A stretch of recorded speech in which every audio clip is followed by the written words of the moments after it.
इंसान जब भी हम ख्याल लोगों को मिलता है तो उसको खुशी होती है। जिसके साथ इंसान की वेवलेंथ, मेंटल वेवलेंथ अगर मैच कर जाए।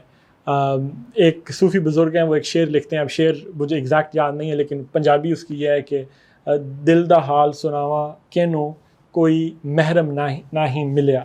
कोई महरम ना ही मिलया का मतलब यह है कि कोई ऐसा शख्स नहीं मिला जो मेरी बात को समझ सकता, कि मैं दिल का हाल किसको सुनाऊं, कोई ऐसा शख्स नहीं मिला कि जो मेरी बात को समझ सकता। तो अगर कोई ऐसा शख्स मिल जाए तो इंसान को बड़ी खुशी होती है। अगर मैं इंग्लिश में आपको एक सेंटेंस कहूँ तो मैं कहूँगा कि it's always such a pleasure to meet a kindred spirit. आज का इंग्लिश वर्ड है किंड्रेड। किंड्रेड का मतलब रिश्तेदार होता है, रिलेशनशिप होते हैं, मतलब एक ही फैमिली के लोग, एक ही ट्राइब के लोग, रिश्तेदार, वो सब आपके किंड्रेड्स हैं। किंड्रेड का मतलब ये भी होता है कि एक ही फितरत के, एक ही कैरेक्टर के, एक ही टाइप के। तो जब हम ये कहते हैं कि it's always such a pleasure to meet a kindred spirit, तो इसका मतलब होता है कि मतलब एक ऐसा शख्स जिसकी फितरत आपसे मिलती हो, जिसका सोचने का तरीका आपसे मिलता हो, तो उसको मिलकर हमेशा इंसान को बड़ी खुशी होती है। तो वर्ड है kindred. Kindred is a noun.